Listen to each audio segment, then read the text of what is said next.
So நம்ம இன்னைக்கு பார்க்க போகிற டாபிக் வந்து mechanical properties of solid. Okay, so யூஸ்வலாக matter exist in three states. So matter exist in three states, not three states, more than அதுக்கு 10 states இருக்குது. நம்மளுக்கு காமனாக பார்க்குறது வி நோ த்ரீ ஸ்டேட்ஸ். ஒன்று என்னதுன்னா சாலிட், இன்னொன்று லிக்விட், இன்னொன்று கேஸ். ஓகே, ஸோ இது ரெண்டுத்தையும் சேர்த்து ஃப்ளூயிட்ஸ்ன்னு சொல்லுவாங்க. ஸோ சாலிட்னா they have definite shape and size. Okay, whereas liquidக்கு no definite shape. So இது ரெண்டுத்தையும் சேர்த்து we call as fluids. So liquidsக்கு அதோட ப்ராப்பர்ட்டியில் no definite shape. So it takes the shape of the vessel in which it exists. So no definite shape and size but have volume. Gasக்கு no definite shape, no size,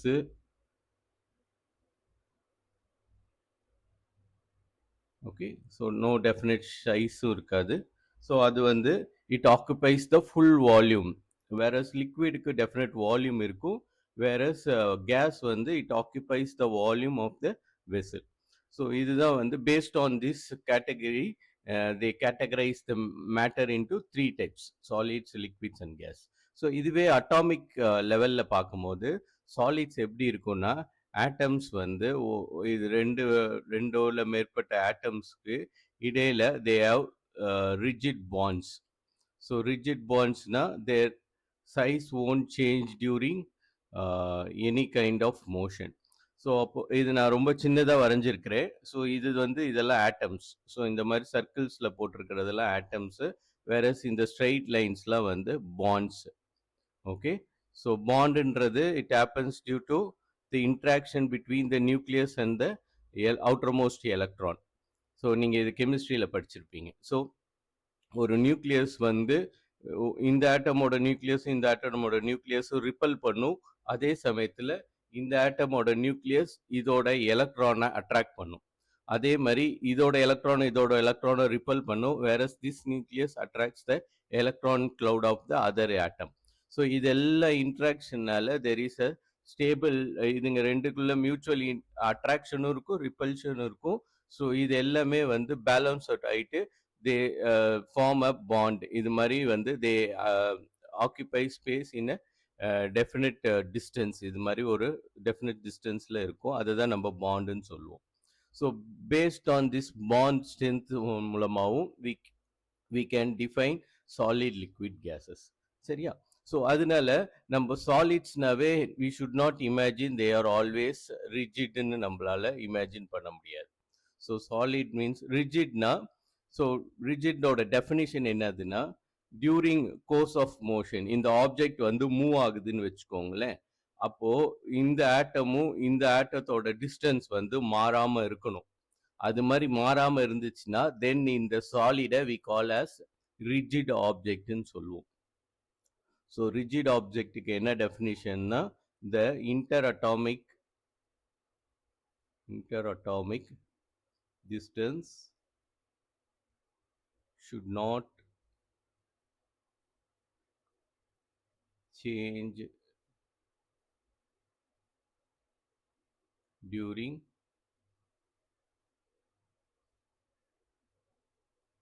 any course of motion.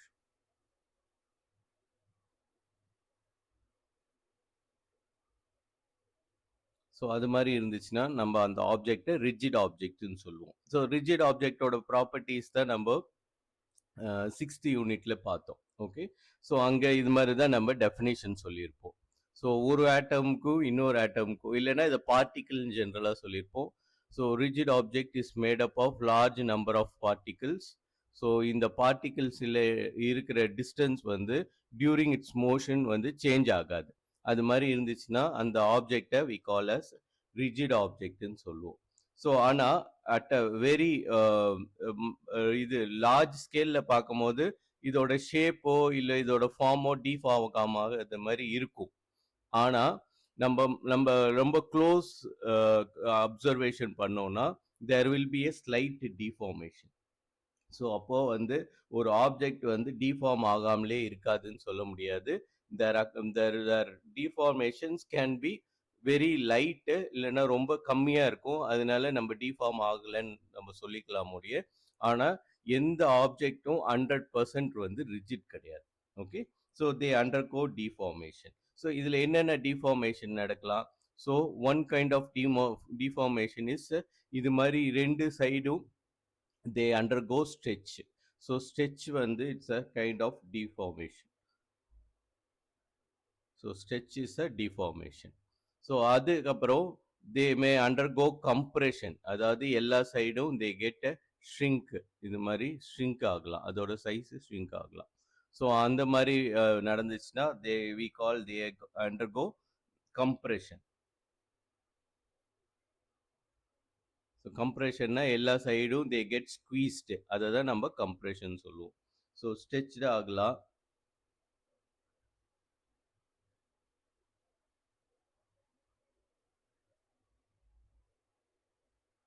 So stretched compression ஆகலாம்.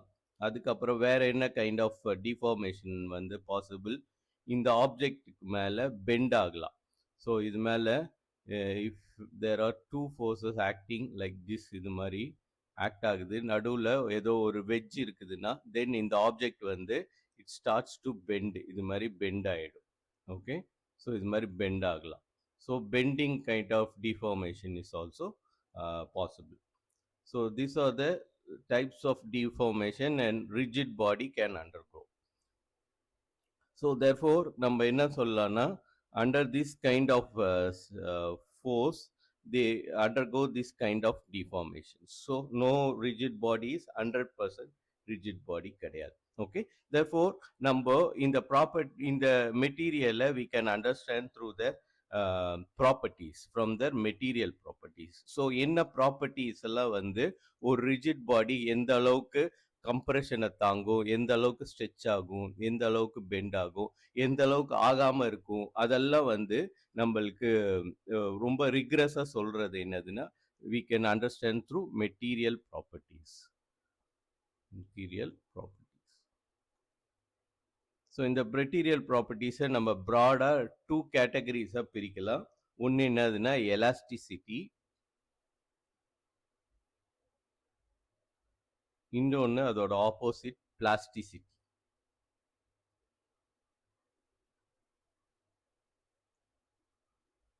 So இந்த properties மூலமாக we can understand their material property. Okay, so எலாஸ்டிசிட்டியோட definition என்னன்னு பார்ப்போம். So இது நம்ம எல்லாருக்குமே வந்து இன்ட்யூட்டிவாகவே தெரியும். ஒரு ஆப்ஜெக்ட் எலாஸ்டிக்னா when we apply some kind of deforming force, அதை அந்த ஆப்ஜெக்டை நம்ம டிஃபார்ம் பண்ணோம்னா அதுக்கப்புறம் அந்த ஃபோர்ஸை நம்ம எடுத்துட்டோம்னா they regain their shape and size.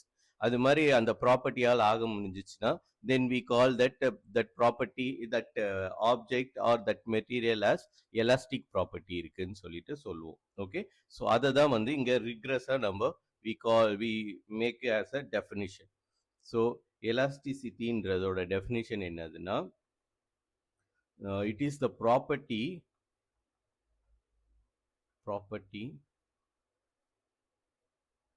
of a body by virtue of which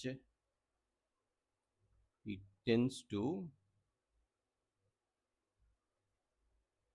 regain its shape, original size and shape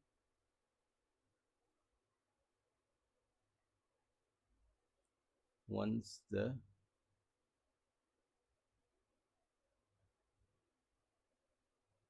applied force is removed.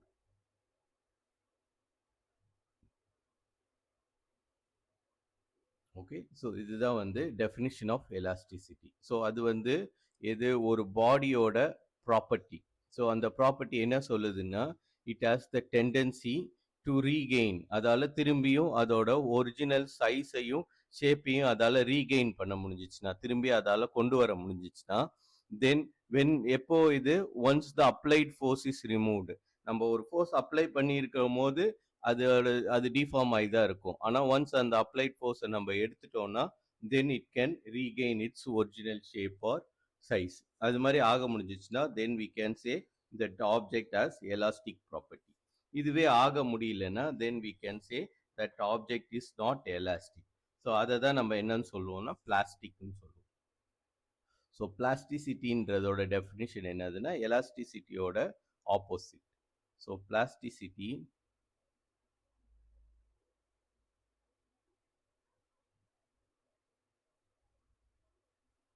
So சில மெட்டீரியலுக்கு பிளாஸ்டிக் நேச்சர் இருக்கணும்னு நினைப்போம், சில மெட்டீரியலுக்கு எலாஸ்டிக் நேச்சர் இருந்தால் நம்மளுக்கு நல்லா இருக்கும். ஸோ பிளாஸ்டிசிட்டியோட டெஃபினிஷனும் எழுதிடுறேன். So plasticity it is the property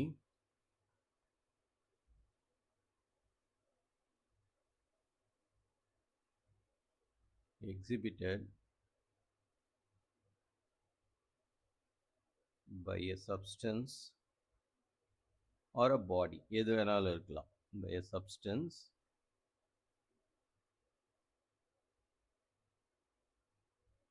that have no tendency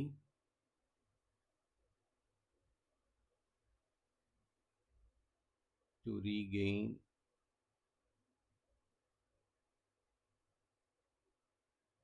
their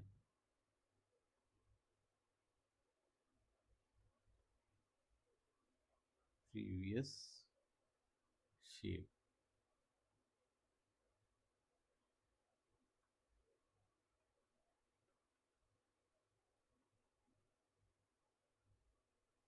okay, so இது டெஃபினிஷனால் தான் எழுதியிருக்கிறேன். ஸோ இது ரெண்டுமே டெஃபினிஷன். ஸோ எலாஸ்டிசிட்டின்றது என்னதுன்னா அதோட ஒரிஜினல் ஷேப் அண்ட் சைஸ் அதால் ரீகெயின் பண்ண முடிஞ்சிச்சுன்னா when the applied force is removed, அது மாதிரி ஆச்சுன்னா then that object has elastic propertyன்னு சொல்லுவோம். இதுவே அதால் ரீகெயின் பண்ண முடியலனா then that object has no elastic property. So அதனால நம்ம என்ன சொல்லுவோம், that object is a plastic objectன்னு சொல்லுவோம். ஓகே, ஸோ இதுக்கு பெஸ்ட் எக்ஸாம்பிள் எலாஸ்டிக் ஆப்ஜெக்ட்டுக்கு most of the objects they have some range of elasticity இருக்கும். ஓகே, ஸோ அதை பற்றியும் நம்ம டிஸ்கஸ் பண்ணலாம். So some of the object like நம்மளுக்கு நம்ம புட்டின்னு சொல்லுவோம். இல்லை புட்டின்றது இட்ஸ் பிளாஸ்டர் ஆஃப் பாரிஸை வச்சு they make some kind of ஒரு இது மாதிரி செய்வாங்க, என்னது டவ் மாதிரி செய்வாங்க, அதை தான் புட்டின்னு சொல்லுவாங்க. புட்டி ஆர் மட்.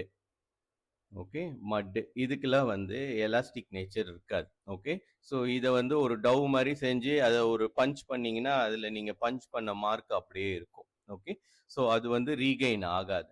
அதை தான் நம்ம என்னன்னு சொல்லுவோம்னா பிளாஸ்டிக் ஆப்ஜெக்ட்னு சொல்லுவோம். ஓகே, ஸோ இதெல்லாம் நம்ம எதுக்காக படிக்கிறோம்னா ஃபார் இன்ஜினியரிங் அண்ட் டிசைன் பர்பஸ்க்காக. இப்போ நம்ம வந்து ஒரு பிரிட்ஜையோ இல்லை ஒரு பில்டிங்கோ கட்டுறோம்னா we should know their elastic, நம்ம அந்த கட்டுற மெட்டீரியலோட எலாஸ்டிக் நேச்சரும் பிளாஸ்டிக் நேச்சரும் நம்மளுக்கு தெரிஞ்சிருக்கணும். ஓகே, ஸோ அப்போ தெரிஞ்சிருந்தாதான் எந்த இடத்துக்கு எந்த கைண்ட் ஆஃப் மெட்டீரியல் நம்மளால யூஸ் பண்ண முடியும்ட்டு நம்மளுக்கு டிசைன் பண்ணுறதுக்கு கரெக்டாக இருக்கும். தப்பான மெட்டீரியல் யூஸ் பண்ணோன்னா it leads to disaster. So many of the disaster இந்த ஹிஸ்ட்ரி வந்து ஹேப்பன்ஸ் டியூ டு ஒன்று என்னதுன்னா மெட்டீரியல் ப்ராப்பர்ட்டியை புரிஞ்சிக்காம செய்கிறது, இல்லைன்னா ஏதோ ஒரு ரீஜனோட ஜாகிரபிக்கல் செட்டப்போ இல்லை அங்கே வெதர் கண்டிஷனோ எப்படி எவ்வளோ எக்ஸ்ட்ரீமாக இருக்கும்னு தெரியாமல் நம்ம செய்யும் போது இந்த மெட்டீரியல் ப்ராப்பர்ட்டி வந்து சேஞ்சஸ் வித் வெதர் கண்டிஷனை பொறுத்து மாறும். ஓகே, ஸோ அப்போ அதனால அந்த பில்டிங்கோ இல்லை அந்த பிரிட்ஜோ வந்து வீக் ஆகி உடஞ்சிடலாம், டிஸ்ட்ராக்ஷன் நடக்கும். ஓகே, ஸோ அதனால we should know their elastic property and plasticity of the material in order to design material for day to day life usage. Okay, so அப்போ இந்த மெட்டீரியலோட ப்ராப்பர்ட்டியை படிக்கிறதுக்கு we have a definite இது இருக்கு, quantity இருக்கு. அதை என்னன்னு சொல்லுவோம்னா ஸ்ட்ரெஸ் அண்ட் ஸ்ட்ரெயின்னு சொல்லுவோம். So stress and strain.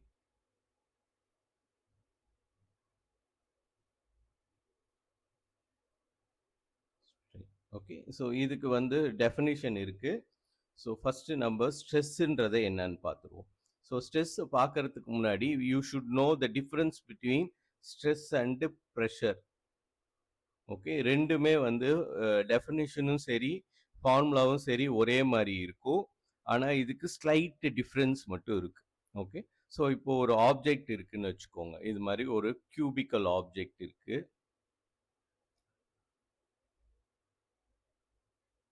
இந்த மாதிரி we have a cubical object. இது மாதிரி இருக்கு. இது மேலே நீங்கள் என்ன பண்ண போறீங்கன்னா you are going to apply force on the top ஏரியாவில் you are going to apply. So இந்த ஃபுல் பிளேன் மேலே you are going to apply a force. So நீங்கள் அப்ளை பண்ணுற ஃபோர்ஸ் F. ஸோ இந்த ஏரியா வந்து A. ஓகே, therefore இப்போ நீங்க apply பண்ற ஃபோர்ஸை வந்து நீங்க ஒரு யூனிட் ஏரியாவுக்கும் கண்டுபிடிச்சிங்கன்னு வச்சுக்கோங்களேன். சப்போஸ் இதோட ஃபுல் ஏரியா வந்து 10 சென்டிமீட்டர் ஸ்கொயர்னா then this 10 centimetre square is made up of இந்த சைடில். ஸோ இது 10 சென்டிமீட்டர் ஸ்கொயர்னு வச்சுக்கோங்களேன். ஸோ இந்த லென்த்து 10, இந்த லென்த்து 10, அப்போ 100 தான் வரும். Okay, 100 centimetre square.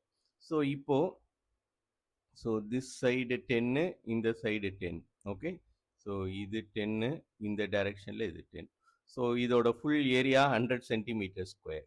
ஸோ இப்போ நீங்கள் if you want to measure the force per unit area, அதாவது ஒரு சின்ன ஸ்கொயர் இதில் எடுத்துக்கிட்டு, ஸோ இந்த சின்ன ஸ்கொயர் வந்து 1 சென்டிமீட்டர் கிராஸ் 1 சென்டிமீட்டர்.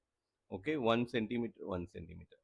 இது மேலே நீங்கள் அப்ளை பண்ண ஃபோர்ஸ் எவ்வளோ இருக்கும்னு மெஷர் பண்ணீங்கன்னா அதுக்கு பேர் தான் நம்ம ப்ரெஷர்னு சொல்லுவோம். ஸோ ப்ரெஷர்ன்றது என்னதுன்னா force per unit area.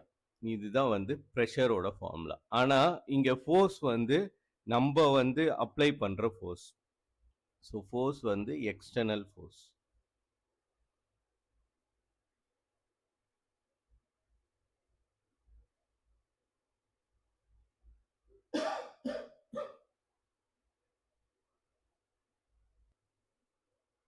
So ப்ரெஷர்ன்றதோட டெஃபினேஷனில் we have a force which is an external factor, நம்ம அப்ளை பண்ணுறது. ஓகே, ஸோ இப்போ நம்ம ஸ்ட்ரெஸ்ன்றது என்னன்னு பார்ப்போம்.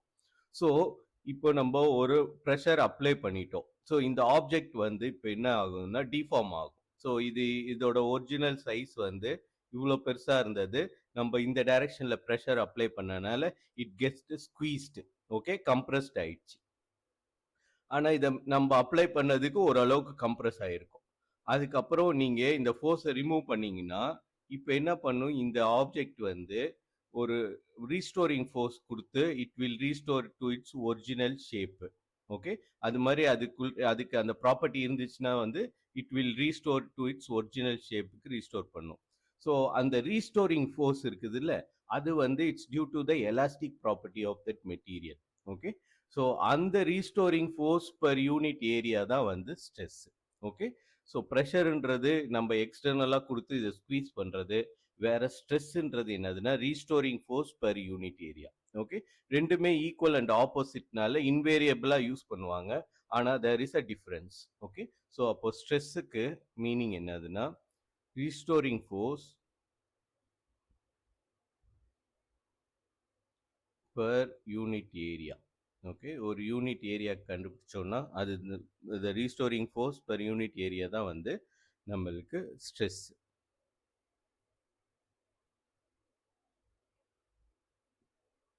அப்போ ஸ்ட்ரெஸ் வந்து depends on the nature of the material and the magnitude of the deforming force.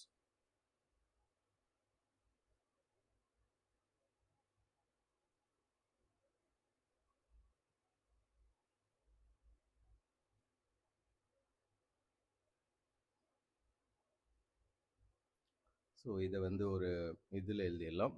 If F is the force applied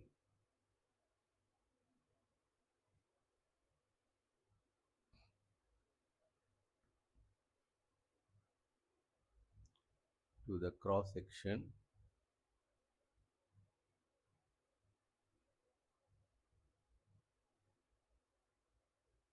and A is the area of cross section,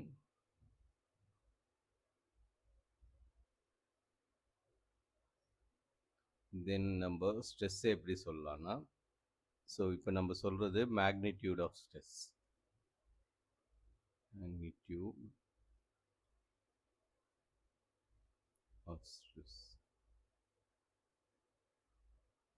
equal to force per unit area.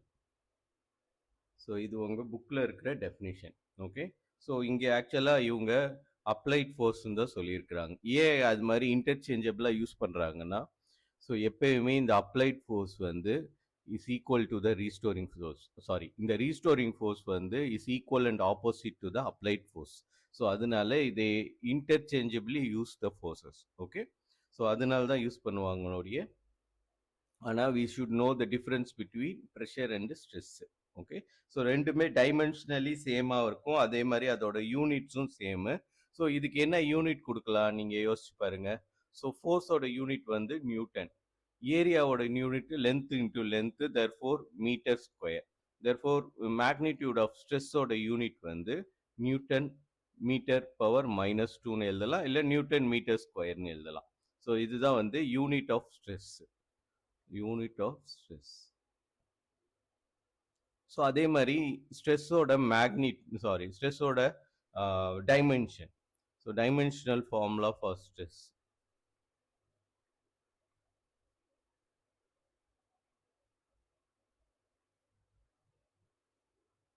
So அது என்னவா இருக்கும்? So dimensional formula for stress வந்து force per metre square தான். ஃபோர்ஸுக்கு dimension வந்து mLT power -2. Okay, so divided by ஏரியாவுக்கு வந்து L square. Okay, so இதை மேலே கொண்டு வந்தோம்னா we have mLT power -2 into L power -2ன்னு இருக்கும். இந்த எல்லை மேலே கொண்டு வந்துட்டேன். therefore இங்கே எல் பவர் 1, இங்கே L power -2, therefore mL power -1 T power -2. So இதுதான் வந்து டைமென்ஷன் ஆஃப் ஸ்ட்ரெஸ். ஸோ ஸ்ட்ரெஸ்ஸோட dimension. So dimensional formula mL power -1 T power -2. அதே மாதிரி இதில் ஃபோர்ஸஸ் இன்வால்வ் ஆயிருக்கு. therefore இதை நம்ம வெக்டார் குவான்டிட்டி நினச்சிக்க கூடாது. ஓகே, ஸ்ட்ரெஸ் வந்து it's not a vector quantity. So இப்போ ஸ்ட்ரெஸ் வந்து தேர் ஆர் மெனி டைப்ஸு. அதோட டைப்ஸ்லாம் என்னென்னு பார்த்துடலாம். ஓகே, ஸோ ஸ்ட்ரெஸ்ஸோட டெஃபினேஷன் பார்த்துட்டோம். ஸ்ட்ரெஸ்ன்றது வந்து it's the restoring force per unit area. Okay, so அதை தான் நம்ம ஸ்ட்ரெஸ்ன்னு சொன்னோம். There are 3 kinds of stress. So ஒன்று என்னதுன்னா லாங்கிடியூட்னல் ஸ்ட்ரெஸ். ஸோ லாங்கிடியூட்னல் ஸ்ட்ரெஸ்ஸே 2 டைப் இருக்குது. ஸோ அது என்னன்னு பார்த்துடலாம். One is longitudinal stress. So it happens in a சிலிண்டரோ இல்லை ஏதோ ஒரு ஆப்ஜெக்டில் we can imagine that. Okay, so இது மாதிரி ஒரு சிலிண்டர் இருக்குன்னு வச்சுக்கோங்களேன். ஸோ நம்ம ஸ்ட்ரெஸ்ஸுன்றது வந்து ஃபோர்ஸ் பெர் யூனிட் ஏரியான்னு சொன்னோம். ஸோ இப்போ என்ன பண்ண போகிறோம்? We are going to apply a force in this direction to this cylinder. So அப்போ என்ன ஆகும்? இந்த சிலிண்டர் வந்து கம்ப்ரஸ் ஆகும். ஸோ நம்ம அப்போ அப்ளை பண்ணுற ஸ்ட்ரெஸ்ஸுக்கு பேர் வந்து கம்ப்ரசிவ் ஸ்ட்ரெஸ். ஸோ லாங்கிடியூட்னல்னா லென்த் வைஸில் ஏதாவது ஒரு ஸ்ட்ரெஸ்ஸை நம்ம அப்ளை பண்ணோம்னா, இல்லைன்னா நம்ம ஸ்ட்ரெஸ் அப்ளை பண்ணுறதுனால இந்த ஆப்ஜெக்டோட லென்த்தில் ஏதாவது ஒரு சேஞ்ச் நடந்துச்சுன்னா அதை வந்து நம்ம என்னன்னு சொல்லுவோம்? லாங்கிடியூடினல் ஸ்ட்ரெஸ்ன்னு சொல்லணும். ஓகே, ஸோ இங்கே நம்ம என்ன பண்ணுறோம்? ஆக்சுவலாக கம்ப்ரஸ் பண்ணுறோம், அதனால இதோட லென்த் வந்து ஷார்டன் ஆகும். ஓகே, சின்னதாகிடும். ஸோ நம்ம கம்ப்ரஸ் பண்ணுறதுனால இந்த ஃபோர்ஸ், இந்த ஸ்ட்ரெஸ்ஸுக்கு பேர் கம்ப்ரசிவ் ஸ்ட்ரெஸ்.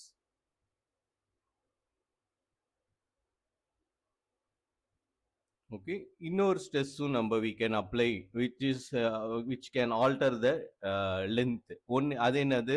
ஸோ சேம் இதில் if we apply a force in the opposite direction. So இப்போ நம்ம if we apply a force in this direction, ரெண்டு சைடும் பிடிச்சி இழுத்தோம்னா தென் என்ன ஆகும்? இந்த ஆப்ஜெக்ட் கெட்ஸ் elongated. ஸோ அப்போவும் வந்து லென்த்து தான் சேஞ்ச் ஆகுது. ஸோ அப்போ நம்ம அப்ளை பண்ணுற ஸ்ட்ரெஸ்ஸுக்கு பேர் என்னதுன்னா tensile stress.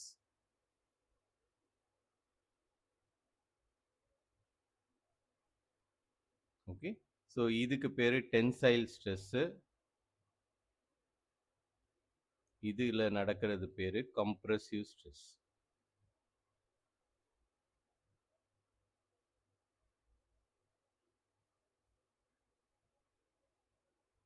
So both are longitudinal stress.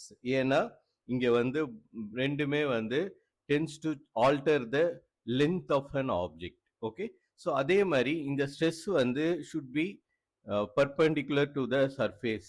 Okay, அது மாதிரி இருக்கணும். ஸோ அதனால தான் இந்த ஸ்ட்ரெஸ்ஸை வந்து நார்மல் ஸ்ட்ரெஸ்ன்னு சொல்லுவாங்க. ஸோ நம்ம அப்போ டெஃபினிஷன் பார்த்துருவோம்.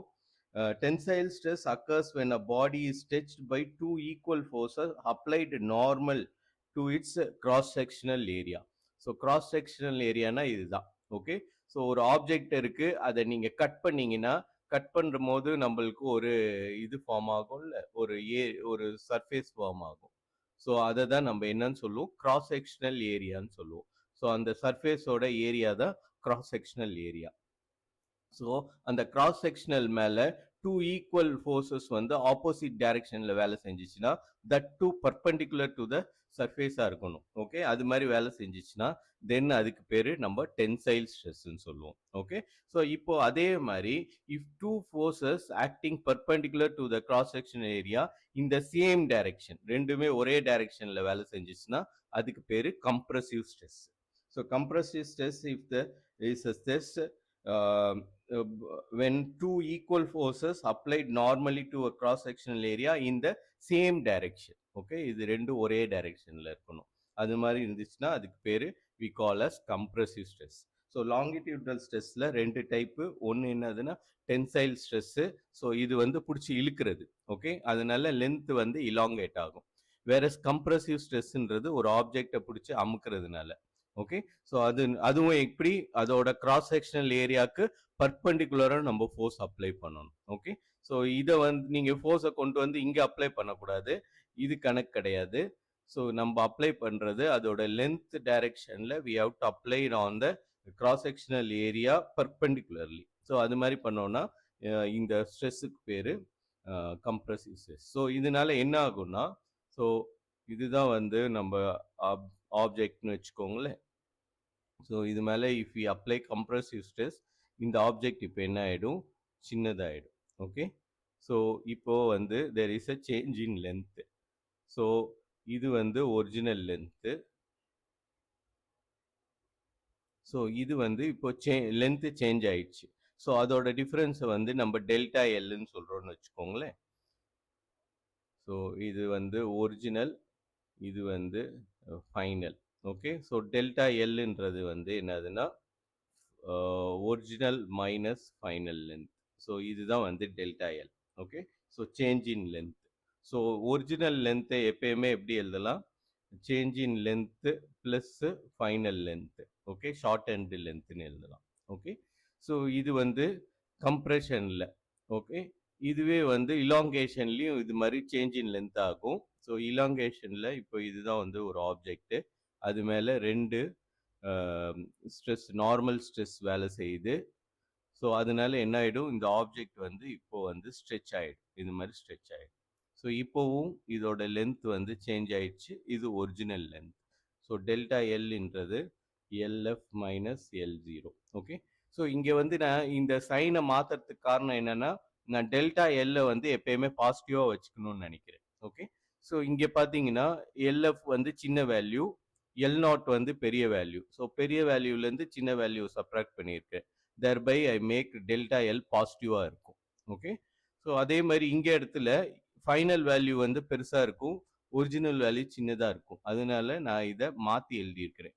ஸோ எல்எஃப் மைனஸ் எல்0 thereby டெல்டா எல் பாசிட்டிவாக இருக்கும். இது ஜஸ்ட் ஃபார் கன்வென்ஷனுடைய இப்படி தான் இருக்கணும்னு அவசியம் கிடையாது. ஓகே, ஸோ இது வரைக்கும் நம்ம பார்த்தது என்னதுன்னா லாங்கிடியூட்னல் ஸ்ட்ரெஸ். ஸோ லாங்கிடியூட்னல் ஸ்ட்ரெஸ்லேயே டூ டைப்ஸ், ஒன்று டென்சைல், இன்னொன்று கம்ப்ரசிவ் கேஸ், ரெண்டுத்தையும் பார்த்தாச்சு. இப்போ அடுத்தது என்னதுன்னா ஷியரிங் ஸ்ட்ரெஸ். ஸோ ஷியரிங் ஸ்ட்ரெஸ்ன்றது வந்து comes under tangential stress. Shearing stress. So ப்ராக்கெட்டில் I'll write it as tangential. ஏன் tangential சொல்கிறேன்? ஸோ நம்மளுக்கு அப்போ ஒரு ஆப்ஜெக்ட்டுக்கு நார்மல் டைரக்ஷன் எது, டேஞ்சென்ஷியல் டைரக்ஷன் எதுன்னு தெரியணும். Okay, so if you have a cube, நான் கியூப்ல வரைஞ்சு காமிக்கிறேன், அதில் ரொம்ப ஈஸி. மீதி ஆப்ஜெக்ட்ஸ்க்கும் வரையலாம். அதுக்கு வந்து இந்த இன்ட்யூஷன் இருந்தாவே போதும்.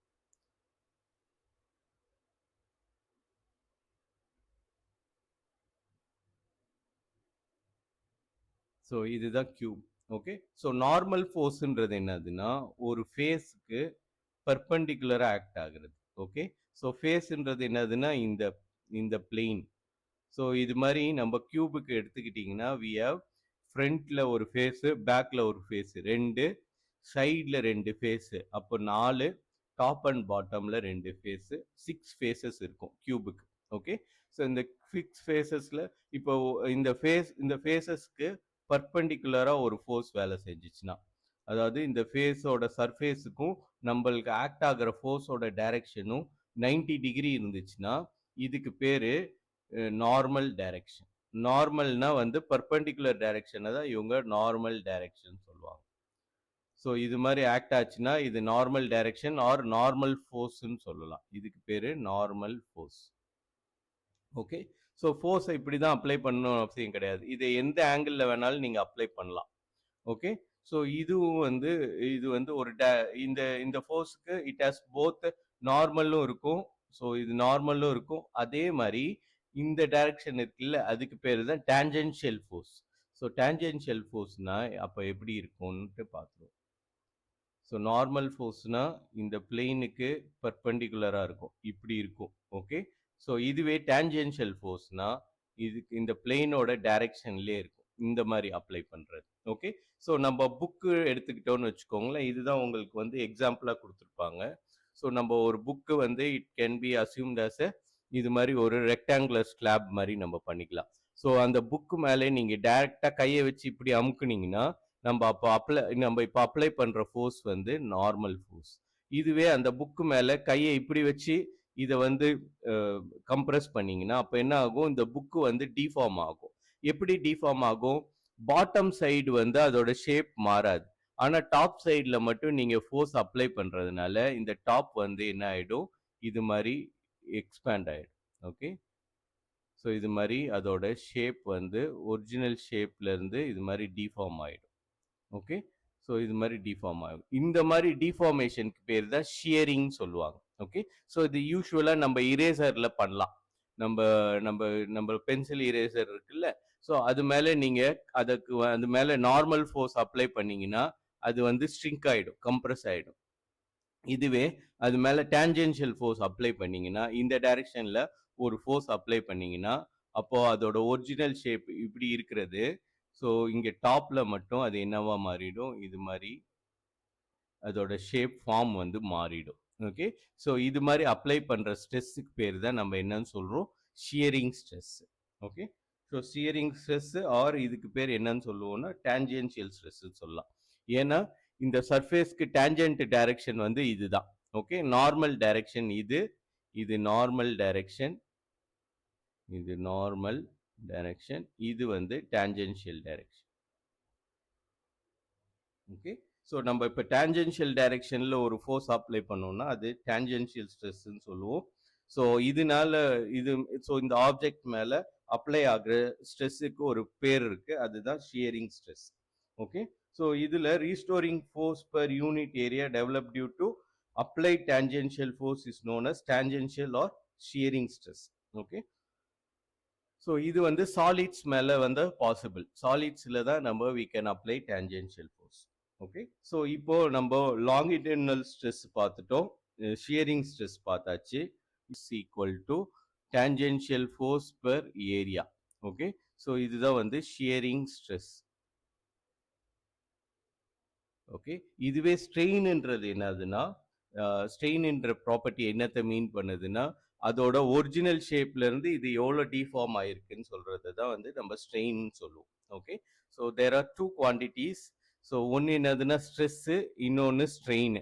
ஸ்ட்ரெஸ்ஸுன்றது நம்ம கிரியேட் பண்ணுறது, ஸ்ட்ரெயின்ன்றது அந்த ஆப்ஜெக்டோட ரெஸ்பான்ஸ். ஓகே, ஸோ இங்க shearing strain என்றது தான் delta x by delta L. Okay. So longitudinal force per unit area. இதுதான் வந்து டென்சைல் ஸ்ட்ரெஸ். அதே மாதிரி தான் compressive ஸ்ட்ரெஸ்ன்றது longitudinal force per unit area. இதுக்கும் அதே தான். ஆனா இதுக்கு ஃபோர்ஸோட டைரக்ஷன் மட்டும் மாறும். ஸோ ஸ்ட்ரெஸ்ன்றது எல்லாத்துக்குமே வந்து ஃபோர்ஸ் பை ஏரியா வரும். ஓகே. அதே மாதிரி ஷியரிங் ஸ்ட்ரெஸ்ன்றது இங்க வந்து டான்ஜென்ஷியல் ஃபோர்ஸ். ஓகே. டான்ஜென்ஷியல் ஃபோர்ஸ்னா force in this tangential direction. Tangential force per area, அதுதான் வந்து ஷியரிங் ஸ்ட்ரெஸ். இதுவே ஷியரிங் ஸ்ட்ரெயின்ன்றது என்னதுன்னா அதோட deformation by original value, original length. Okay. So அதுதான் நம்ம ஸ்ட்ரெயின்னு சொல்லுவோம். ஓகே. ஸோ அதே மாதிரி we have another thing called compressive stress or hydraulic stressன்னு இருக்கு. hydraulic stress. ஓகே. ஸோ இப்போ நம்ம ஸ்ட்ரெஸ்னாவே என்னன்னு நம்மளுக்கு புரிஞ்சுக்கணும், ஃபோர்ஸ் பை ஏரியா, அது மாதிரி ஞாபகம் வச்சுக்கணும். வேற ஸ்ட்ரெயின்ன்றது it involves the shape, sorry size. Okay. ஸ்ட்ரெஸ்ன்றது ஃபோர்ஸ் இன்வால்வ் பண்ணி இருக்கும், வேற ஸ்ட்ரெயின்ன்றது அந்த ஆப்ஜெக்டோட சைஸை இன்வால்வ் பண்ணியிருக்கும். ஓகே. ஸோ இப்போ இது ஹைட்ராலிக் ஸ்ட்ரெஸ்ன்னு சொல்றதுக்கு என்ன காரணம்னா, this stress can be created only inside a liquid. Okay. So இப்போ நீங்க ஒரு ஆப்ஜெக்ட் எடுத்துக்கிறீங்க. ஸோ இந்த ஆப்ஜெக்ட் மேல எல்லா சைடுமே ஃபோர்ஸ் அப்ளை பண்றீங்க. ஓகே. ஈக்குவல் ஃபோர்ஸ் அப்ளை பண்றீங்க. ஸோ இதை எப்படி நம்ம அப்ளை பண்ணலாம்னா, இந்த ஆப்ஜெக்டை we have to immerse inside a liquid. Okay. So ஒரு சேம்பரை எடுத்துட்டு இதை வந்து இந்த ஆப்ஜெக்டை we have to immerse inside a liquid. இந்த மாதிரி ஒரு லிக்விட்குள்ள இம்மர்ஸ் பண்ணிட்டு தென் இஃப் வி அப்ளை பண்ணோம்னா நம்ம அப்ளை பண்ற ப்ரெஷர் வந்து எல்லா டைரக்ஷன்லயும் வந்து ஆக்ட் ஆகும். ஓகே. ஸோ அதுதான் வந்து பாஸ்கல்ஸ் லா. therefore நம்ம அப்ளை பண்ற ஃபோர்ஸ் வந்து இந்த ஆப்ஜெக்டை எல்லா டைரக்ஷன்லயும் ஸ்குவீஸ் பண்ணும். ஓகே. ஸோ இது மாதிரி நம்ம ஒரு ஆப்ஜெக்ட் மேல எல்லா டைரக்ஷன்ல இருந்தும் நம்ம ஸ்ட்ரெஸ் அப்ளை பண்ணோம்னா அந்த ஸ்ட்ரெஸ்ஸுக்கு பேரு நம்ம ஹைட்ராலிக் ஸ்ட்ரெஸ்ன்னு சொல்லுவோம். Okay. So this happens inside a fluid. This happens for a objects inside a fluid. அதனால தான் நம்ம இதை வந்து என்னன்னு சொல்லுவோம்னா ஹைட்ராலிக் ஸ்ட்ரெஸ்ன்னு சொல்றோம். ஓகே. ஸோ ஹைட்ராலிக்ன்றது என்னன்னா எனிதிங் விச் இன்வால்வ்ஸ் லிக்விட்ஸை இன்வால்வ் பண்ணியிருந்துச்சுன்னா அது ஹைட்ராலிக் சொல்லுவோம். ஓகே. ஸோ அதனால தான் நம்ம ஓஷன் டெப்த்துக்குள்ள போகும்போது நம்ம பாடி மேல நம் அதிகமான ப்ரெஷர் ஆக்ட் ஆகும். ஓகே.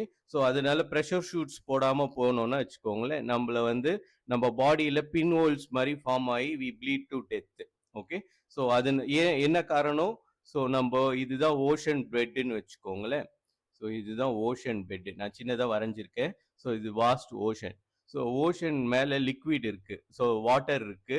நீங்க இந்த லெவல்ல இருக்கும் போது உங்க மேல இந்த வாட்டர் வந்து இங்க வந்து it exerts a force due to gravity. ஏன்னா இந்த வாட்டர் மேல கிராவிட்டி கண்டினியூஸா ஆக்ட் ஆயிட்டு இருக்கு. ஸோ நீங்க வாட்டருக்கு இன்சைட்ல போகும்போது இந்த வாட்டர் வந்து உங்க மேல ஒரு வெயிட்டை எக்ஸர்ட் பண்ணும். ஓகே. ஆனா இந்த காலம் ஆஃப் வாட்டர் வந்து கம்மியான லெவல்ல இருக்கு, அதனால your body can handle that weight. இதுவே நீங்க ஓஷனோட பாட்டமுக்கு போனீங்கன்னு வச்சுக்கோங்களேன், பாட்டம் போகும்போது ஹியூஜ் காலம் ஆஃப் லிக்விட். ஓகே. இது இவ்வளோ பெரிய காலம் ஆஃப் லிக்விடு உங்க மேல ஆக்ட் பண்ணும் ஒரு ஃபோர்ஸ், அதோட வெயிட் உங்க பாடி மேல ஆக்ட் பண்ணும். அதனால என்ன ஆகும், உங்க பாடி எக்ஸ்ட்ரீம் கம்ப்ரெஷனை ஃபீல் பண்ணி யூ வில் டை. ஓகே. அதனால தான் we have to put pressure suits. Pressure என்னன்னு பார்த்துடலாம். ஸ்ட்ரெயின்ன்றது என்னதுன்னா fractional change in dimension. So it is fractional change in dimension. Okay. So இப்போ நம்மளுக்கு we know there are three kinds of stress. ஒன்று என்னதுன்னா longitudinal stress. Okay. அதே மாதிரி we have shearing stress.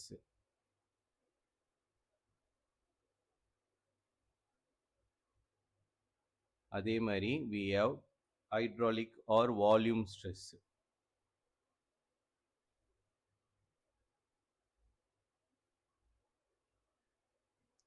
So இது வந்து FL by A. Okay. So இது FT by A. இங்க FLன்றது longitudinal force. So it can be either compressive-ஆ இருக்கலாம் இல்லைன்னா டென்சைலா இருக்கலாம். இங்க வந்து ஷியரிங் ஸ்ட்ரெஸ் வந்து FT tangential force per unit area. இங்க வந்து அதே மாதிரி ஹைட்ராலிக் ஸ்ட்ரெஸ்ன்றது நார்மல் ஃபோர்ஸ் per area. ஏன் நார்மல் ஃபோர்ஸ்னா இந்த ஆப்ஜெக்டோட ஃபேஸ் மேல எல்லா டைரக்ஷன்லயும் நம்மளுக்கு ஃபோர்ஸ் வேலை செய்யும். ஓகே, ஸோ இந்த ஃபோர்ஸ் பேரு நார்மல் ஃபோர்ஸ் பெர் ஏரியா. இதெல்லாம் ஸ்ட்ரெஸ். ஓகே, ஸோ இதனால வி ஹவ் இந்த ஒரு ஆப்ஜெக்டோட ஷேப் சேஞ்ச் ஆகும். அதை தான் நம்ம எதுல மெஷர் பண்ணுவோம்னா ஸ்ட்ரெயின்ல சொல்லுவோம். ஓகே, ஸோ இங்க லாங்கிடியூட்னல் ஸ்ட்ரெஸ்னால நம்மளுக்கு என்ன ஆகுது, ஆப்ஜெக்டோட லென்த் எய்தர் கம்ப்ரஸ் ஆகுது இல்லைன்னா இலாங்கேட் ஆகுது. ஓகே, ஸோ அப்போ ஸ்ட்ரெயின் வந்து ஃப்ராக்ஷனல் சேஞ்ச் இன் டைமென்ஷன், அதாவது longitudinal strain நம்ம எப்படி மெஷர் பண்ணலாம்னா it is nothing but the ratio of change in length to its original length. Okay, so அதுதான் ஃப்ராக்ஷனல் சேஞ்ச் இன் டைமென்ஷன் சொல்லுவோம். Okay, so longitudinal ஸ்ட்ரெஸ்னால ஒரு ஆப்ஜெக்டோட லென்த் தான் வந்து சேஞ்ச் ஆகும். ஸோ அந்த change in length to its original length கண்டுபிடிச்சோம்னா அதுக்கு பேர் தான் ஸ்ட்ரெயின். ஓகே, ஸோ லாங்கிடியூடினல் ஸ்ட்ரெஸ்னால உருவாகிற லென்த் சேஞ்சை மெஷர் பண்றது லாங்கிடியூடினல் ஸ்ட்ரெயின். அதே மாதிரி ஷியரிங் ஸ்ட்ரெஸ்னால உருவாகிற ஷியரிங் ஸ்ட்ரெயின் தான் நான் வந்து முன்னாடி அங்க சொன்னது. Okay, shearing strain. So shearing ஸ்ட்ரெயினோட வேல்யூ என்னதுன்னா இதுதான் del X by L. Okay, so நான் இதை தெரியாம அங்க தப்பா போட்டேன், ஷியரிங் ஸ்ட்ரெஸ்ன்னு எழுதிட்டேன். ஸோ ஷியரிங் ஸ்ட்ரெஸ்னாவே எப்பயுமே ஃபோர்ஸ் பை ஏரியா வரணும், நல்லா ஞாபகம் வச்சுக்கோங்க. ஓகே, வேற ஸ்ட்ரெயின்ன்றதுல இட் இன்வால்வ்ஸ் ஒன்லி லென்த் இல்லைன்னா அதோட வால்யூம் தான் இன்வால்வ் ஆயிருக்கும். ஓகே, ஸோ இங்க இடத்துல லென்த் சேஞ்ச் ஆயிருக்கு, அதனால change in length by original length. இங்க வந்து ஷியரிங் ஸ்ட்ரெயின்ல டிஃபார்மேஷன் ஆயிருக்கு, so deformation length to its original length. Okay, so அதே மாதிரி ஹைட்ராலிக் ஸ்ட்ரெஸ்ல change in volume by its original volume. So hydraulic ஸ்ட்ரெஸ்ல எல்லாமே நார்மல் ஃபோர்ஸ் ஆக்ட் ஆகும், தேர்ஃபோர் இந்த பாடியோட வால்யூம் வந்து ஸ்ட்ரிங்க் ஆகும். ஓகே, வால்யூம் வந்து ஸ்ட்ரிங்க் ஆகும். ஸோ அதனால ஹைட்ராலிக் ஸ்ட்ரெஸ்ஸுக்கு we have volume strain. So இதுக்கு வந்து change in volume by original volume. Okay, so இதுல ஒரு முக்கியமான point I have to stress. இதுல என்னன்னா இந்த லாங்கிடியூட்னல் ஸ்ட்ரெஸ்னாலையும் சரி ஷியரிங் ஸ்ட்ரெஸ்னாலையும் சரி ஒரு ஆப்ஜெக்டோட வால்யூம் வந்து சேஞ்ச் ஆகாது. It does not affect the volume. So இந்த ரெண்டு கேஸ்லயும் it does not affect the volume. Shape மட்டும் சேஞ்ச் ஆகும், ஆனா வால்யூம் ப்ரிசர்வ் ஆகும். ஸோ டஸ் நாட்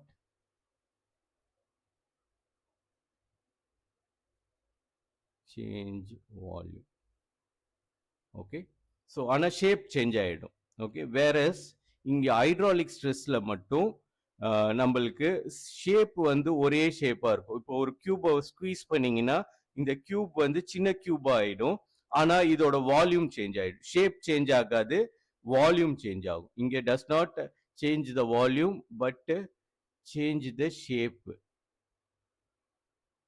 ஓகே, எங்க லாங்கிடியூட்னல் ஸ்ட்ரெஸ்லயும் ஷியரிங் ஸ்ட்ரெஸ்லயும் ஷேப் சேஞ்ச் ஆகும், வால்யூம் சேஞ்ச் ஆகாது. வேறஸ் ஹைட்ராலிக் ஸ்ட்ரெஸ்லயோ இல்லைன்னா ஆர் இதுக்கு இன்னொரு பேரு volume stress.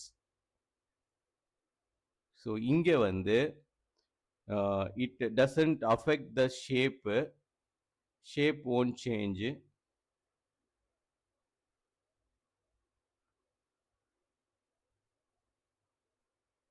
But volume changes. Okay, so இதுக்கு தான் எக்ஸாம்பிள், ஒரு பெரிய கியூப் எடுத்து if you apply volume stress, இது மேலே வால்யூம் ஸ்ட்ரெஸ் அப்ளை பண்ணோம்னா இந்த கியூப் வந்து சின்னதாயிடும், இது மாதிரி சின்னதாயிடும், ஆனால் ஷேப் அதே கியூப் மாதிரியே இருக்கும். ஓகே, ஸோ இதனால தான் இதில் இதோட இந்த ஸ்ட்ரெஸ்ஸோட டிஃப்ரென்ஸ் மட்டும் தெரிஞ்சுக்கணும். ஓகே, ஸோ இது வந்து ஷேப் அஃபெக்ட் பண்ணாது, it affects the volume of the object. Okay, so அதனால இதோட ஸ்ட்ரெயினை எப்படி மெஷர் பண்ணுவோம்னா change in volume by original volume. Okay, so இது வரைக்கும் நம்ம என்னென்ன பார்த்துருக்கோன்ற ஒரு ரீகேப் மாதிரி பார்த்துட்டு நம்ம மீதி நெக்ஸ்ட் கிளாஸ்ல பார்க்கலாம். ஓகே, ஸோ நம்மளுக்கு நம்ம ப்ராப்பர்ட்டிஸ் ஆஃப் சாலிட் பார்க்க போகிறோம், பார்த்துட்டு இருந்தோம். ஸோ சாலிட்ன்றது வந்து it is one kind of matter. Okay, so மேட்டரோட ஒன் ஆஃப் த ஃபார்ம் வந்து சாலிட்.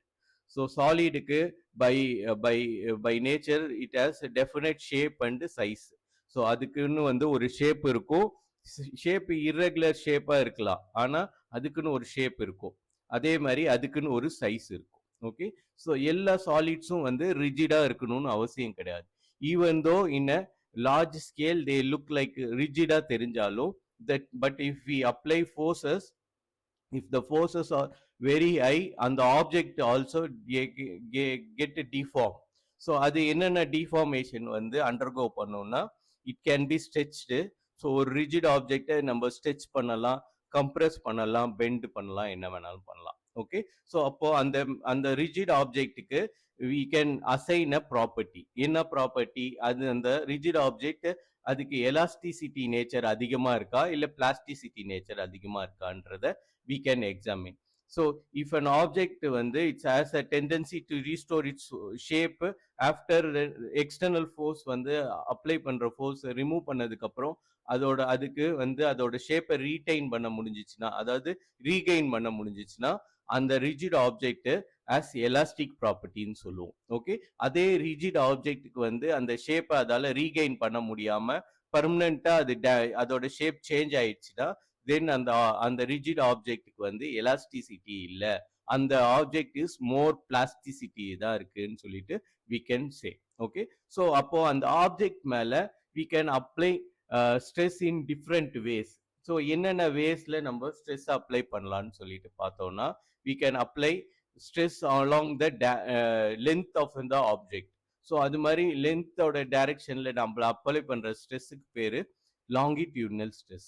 ஸோ அந்த longitudinal stress can be of two types. ஒன்னு என்னதுன்னா அந்த ஆப்ஜெக்டை கம்ப்ரெஸ் பண்ற மாதிரி we can apply, or we can apply a stress which can elongate the object. So அந்த மாதிரி ஸ்ட்ரெஸ்ஸுக்கு பேரு either compressive stressன்னு சொல்லலாம் இல்லைன்னா டென்சைல் ஸ்ட்ரெஸ்ன்னு சொல்லலாம். ரெண்டுமே வந்து ஃபோர்ஸ் வந்து லாங்கிடியூட்னல் ஃபோர்ஸாக தான் நம்ம அப்ளை பண்ணுவோம். That is force acts along the length. Okay, லென்த்தோட டைரக்ஷன், அந்த ஆப்ஜெக்டோட லென்த்தோட டைரக்ஷன்ல வேலை செய்யும். ஓகே, ஸோ அடுத்தது we have shearing stress.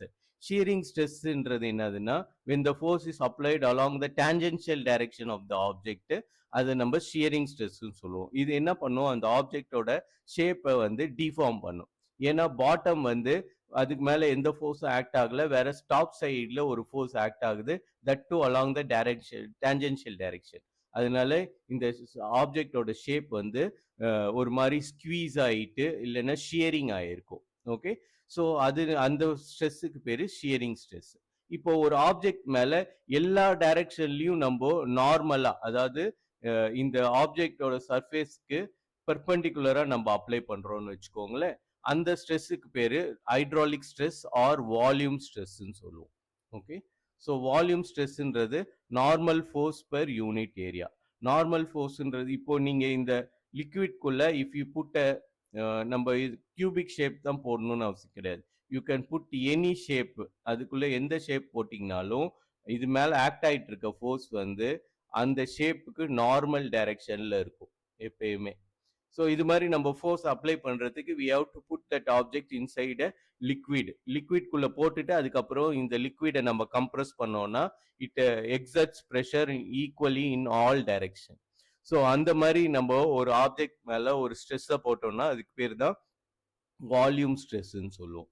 So volume ஸ்ட்ரெஸ்ன்றது என்னதுன்னா normal force per unit area. Okay, so இந்த ஸ்ட்ரெஸ்னால இந்த objects undergo change in shape or volume. So ஷேப்லாம் சேஞ்ச் ஆச்சுன்னா அதை நம்ம மெஷர் பண்றதுக்கு நம்ம எப்படி மெஷர் பண்ணுவோம், ஸ்ட்ரெயின்ன்ற குவான்டிட்டியில மெஷர் பண்ணுவோம். ஓகே, ஸோ ஸ்ட்ரெயின்ன்றது டெஃபினிஷன் என்னதுன்னா ஃப்ராக்ஷனல் சேஞ்ச் இன் டைமென்ஷன், அதோட டைமென்ஷன் வந்து எப்படி சேஞ்ச் ஆகுதுன்ட்டு. ஓகே, ஸோ இப்போ லாங்கிடியூட்னல் ஸ்ட்ரெஸ்னால நம்மளுக்கு ஒரு ஆப்ஜெக்டோட length direction, length wise there is a change. அதனால அதோட ஸ்ட்ரெயின் எப்படி மெஷர் பண்ணுவோம்னா longitudinal strain is change in length by its original length. Okay, so இதுவே ஷியரிங் ஸ்ட்ரெஸ் அப்ளை பண்ணோம்னா there is a shearing angle produced in the object. So அந்த அந்த இதை எப்படி நம்ம அது மேல ஆக்ட் ஆகி அதில் கிரியேட் ஆன ஸ்ட்ரெயின் எப்படி மெஷர் பண்ணுவோம்னா change in one of its length divided by its original length delta X by delta L or இதை வந்து ஷியரிங் ஆங்கிள் நம்ம மெஷர் பண்ணலாம் தீட்டா. ஸோ தீட்டான்றது tan இன்வர்ஸ் ஆஃப் ஸோ தீட்டான்றது tan inverse of delta X by delta வெறும் L. Okay, so இது வந்து shearing strain. இதுவே நம்ம ஹைட்ராலிக் ஸ்ட்ரெஸ்ஸோ இல்லை வால்யூம் ஸ்ட்ரெஸ் கொடுத்ததுனால அந்த ஆப்ஜெக்டோட வால்யூம் சேஞ்ச் ஆயிருக்கும். தேர்ஃபோர் அதோட ஸ்ட்ரெயினை எப்படி மெஷர் பண்ணுவோம்? Change in volume by its original volume. Okay, so இதில் முக்கியமாக நம்ம ஞாபகம் வச்சுக்க வேண்டியது போத் லாங்கிடியூனல் ஸ்ட்ரெஸ்ஸும் ஷியரிங் ஸ்ட்ரெஸ்ல த வால்யூம் இஸ் ப்ரிசர்வ்டு. ஒரு ஆப்ஜெக்டோட வால்யூம் சேஞ்ச் ஆகாது, வெறும் அதோட ஷேப் மட்டும்தான் சேஞ்ச் ஆகும். ஓகே, வேரஸ் இந்த கேஸ் ஆஃப் வால்யூம் ஸ்ட்ரெஸ்ல அந்த ஆப்ஜெக்டோட ஷேப் சேஞ்ச் ஆகாது, ஆனா அதோட வால்யூம் சேஞ்ச் ஆகும். ஓகே, ஸோ இது வரைக்கும் நம்ம பார்த்துருக்கோம். நெக்ஸ்ட் கிளாஸ்ல we can look into Hooke's law பத்தி பார்க்கலாம். ஓகே, ஸோ ஊக்ஸ் லா என்ன சொல்லுதுன்னா இந்த ரீஸ்டோரிங் ஃபோர்ஸும் நம்ம அப்ளைட் ஃபோர்ஸும் எப்படி ரிலேட்டட்ன்றத ரிலேஷன் எஸ்டாப்ளிஷ் பண்றது தான் ஊக்ஸ் லா. ஓகே, ஸோ அதை நம்ம நெக்ஸ்ட் கிளாஸ்ல பார்க்கலாம். தேங்க்யூ.